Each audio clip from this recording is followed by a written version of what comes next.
নমস্কার বন্ধুরা, আমার নতুন একটা রেসিপিতে আবারও সবাইকে স্বাগত জানিয়ে শুরু করছি আমার আজকের রেসিপি। আশা করছি আজকের রেসিপিটা আপনাদের কাছে ভীষণ ভালো লাগবে। আজকে তৈরি করে দেখাবো খুব সহজেই এই মিষ্টি রুটি আপনারা বাড়িতে কিভাবে তৈরি করে নিতে পারেন। এটা তৈরি করে বাচ্চা থেকে বড় সবাইকে কিন্তু পরিবেশন করতে পারবেন সকালের ব্রেকফাস্টে কিংবা স্কুল টিফিনের জন্য। আর এটা বানানো কিন্তু ভীষণ সহজ। তো চলুন শুরু করি আমার আজকের রেসিপি। এখন আমি একটা সফট ডো তৈরি করে নেব।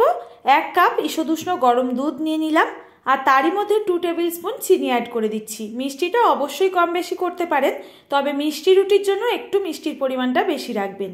আর এখানে 1 টিস্পুন ড্রাই ইস্ট আর তারই সাথে কিছুটা পরিমাণে ভ্যানিলা এসেন্স দিয়ে দিলাম।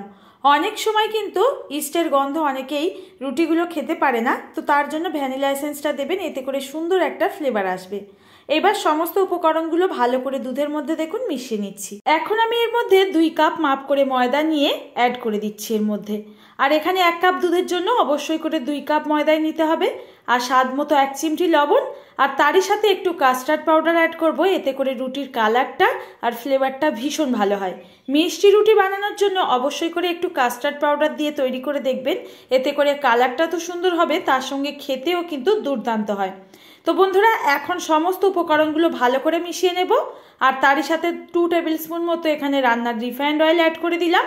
চাইলে আপনারা এখানে গলানো বাটারও ব্যবহার করতে পারেন। বাটার দিলে রুটিটা কিন্তু দীর্ঘক্ষণ সময় সফট থাকে আর ভীষণ সুন্দর একটা ফ্লেভার থাকে, রুটিটা খেতেও ভীষণ ভালো হয়। এখন আমি এর মধ্যে কিছু কালারিং ত্রুটি ফুটি অ্যাড করে দিচ্ছি। শুধুমাত্র দেখতে ভালো হওয়ার জন্য নয়, এটা টেস্টও কিন্তু বাড়িয়ে দেয়। অবশ্যই করে মিষ্টি রুটির সঙ্গে এরকম ত্রুটি ফুটি অ্যাড করেই ব্যবহার করে দেখবেন, খেতে কিন্তু দুর্দান্ত লাগে। এখন আমার ডোটা মেখে নেওয়া হয়ে গেছে, ওপর থেকে একটু তেল লাগিয়ে এটাকে রেস্টে রেখে দিচ্ছি আধা ঘন্টার জন্য। ফিরে আসলাম আধা ঘন্টা পর, যার মধ্যে রুটিটাকে আমি সেট করে বেক করতে দেব এরকম একটা কেক মোল্ড নিয়ে নিয়েছি আর এর মধ্যে ভালো করে তেল লাগিয়ে নিচ্ছি। তো বন্ধুরা, হাতের কাছে যদি কেক মোল্ড না থাকে আপনারা যে কোনো স্টিলের বাটি কিংবা গ্লাস কিংবা কাপের মধ্যেও করে নিতে পারেন। এই রকম রেসিপি আমার চ্যানেলে অলরেডি আপলোড দেওয়া আছে, আপনারা যদি চান দেখে নিতে পারেন। ডেসক্রিপশানে লিঙ্কগুলো শেয়ার করা থাকবে। এদিকে আধা ঘন্টা পর ডোটাকে বের করে নিয়েছি আর দেখুন কতটা পরিমাণে ফুলে গেছিল। তো হাত দিয়ে প্রেস করে করে এই ডোটাকে একটু মেখে নিতে হবে আর এটাকে একটা ছড়ানো জায়গায় নিয়ে নেব আর রুটির শেপটা তৈরি করে নেব। এই রুটিটা বানানো ভীষণ সহজ, যে একবার দেখবে সেই বানাতে পারবে, এতটাই সহজ। হাতে এই সময় একটু তেল লাগিয়ে নিয়েছি আর একটু রোলের মতো করে পাকিয়ে নিচ্ছি, এতে করে রুটির শেপটা কিন্তু খুব সুন্দরভাবে চলে আসবে। তো দেখুন এখন আমার এটা তৈরি হয়ে গেছে। এটাকে নিয়ে আমরা যে আগের থেকে মোল্ড রেডি করে রেখেছিলাম তারই মধ্যে দিয়ে দেব। আর এটাকে কিন্তু দেওয়ার সাথে সাথে আমরা বেক করব না, তাহলে রুটিটা কিন্তু পারফেক্টভাবে তৈরি হবে না। এটাকে আমরা 2 থেকে আড়াই ঘন্টার জন্য আবারও রেস্টে রেখে দেব, এতে করে রুটিটা কিন্তু ভীষণ স্পঞ্জি আর সফট হবে। এখন এটাকে ঢাকা বন্ধ করে আমি 2 থেকে আড়াই ঘন্টার জন্য গরম জায়গায় রেখে দিয়েছিলাম। তো দেখুন ফুলে কিন্তু ডবল হয়ে গেছে। এখন সুন্দর একটু গোল্ডেন কালার উপর থেকে আনার জন্য একটুখানি ঠান্ডা দুধ এইভাবে ব্রাশের সাহায্যে লাগিয়ে দিচ্ছি। এখানে আপনারা ডিম দিয়েও করতে পারেন, তবে আমি আর ডিম কোনো রকম ব্যবহার করছি না আজকে। এখানে ওপর থেকে একটু সুন্দর দেখার জন্য ত্রুটি ফুটি দিয়ে সাজিয়ে দিচ্ছি। আজকের এই রুটিটা আমি মাইক্রো ওভেনে বেক করে দেখাবো। আগে প্রচুর রুটি রেসিপি আমি কিন্তু গ্যাস ওভেনে বা গ্যাসের চুলায় তৈরি করে দেখিয়েছি, আজকে আর গ্যাসের চুলায় আমি দেখাচ্ছি না। যদি চান ওখানে কিভাবে তৈরি করেছি রেসিপিগুলো দেখে নেবেন, ডেসক্রিপশানে লিঙ্ক দেওয়া থাকবে। এখন এটাকে মাইক্রো ওভেনে বেক করার জন্য কিন্তু পুরোপুরি রেডি। আমি চলুন মাইক্রো ওভেনটাকে প্রিহিট করে নেব প্রথমে। তো দেখুন অন করে নিয়েছি আর কনভেকশন মোডে দিয়ে আমি 180-তে 7 থেকে 8 মিনিটের জন্য প্রিহিট করে নেব। তো এটা খালি অবস্থায় প্রিহিট করতে হয়, যাদের ওভেন আছে তারা সবাই জানেন। তো এটাকে আমি 8 মিনিট সেট করে এটাকে প্রিহিট করে নিচ্ছি প্রথমে। তো প্রিহিট হয়ে গেলে এটাকে আমি খুলে নিচ্ছি আর দেখুন এর মধ্যে রুটির যে আমাদের মোল্ডটা আছে এটাকে সাবধানে বসিয়ে দিতে হবে।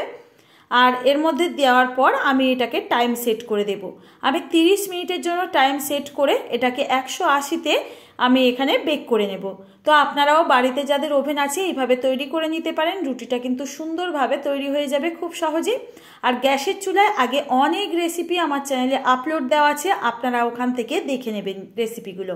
তো গ্যাসের চুলায় যাদের মাইক্রো ওভেন নেই তারাও কিন্তু এইভাবে খুব সহজে তৈরি করে নিতে পারবেন রুটি। তো দেখুন বন্ধুরা, টাইমটা সেট করে দেওয়ার পর এটা আমি অন করে দিচ্ছি। এখন বন্ধুরা এটা বেক করে নেওয়ার পর পুরোপুরি ঠান্ডা করে নিয়েছি আর এর সাইডগুলোকে আমি একটুখানি ছাড়িয়ে নিচ্ছি, এতে করে মোল্ড আউট আউট করার সময় কোনো রকম কিন্তু রুটিটা নষ্ট হয়ে যাওয়ার সম্ভাবনা নেই। এখন একটু উল্টো সাইড করে এটাকে বের করে নিতে হবে। আর কতটা সুন্দরভাবে তৈরি হয়েছে রুটিটা আপনারা দেখে আশা করছি বুঝতে পারছেন। একেবারে নরম আর স্পঞ্জি তুলতুলে এই রুটি কিন্তু আপনারাও বাড়িতে খুব সহজেই তৈরি করে নিতে পারবেন আজকের রেসিপিটি ফলো করে। আশা করছি আজকের রেসিপিটি খুব সহজেই আপনাদের সঙ্গে শেয়ার করতে পেরেছি।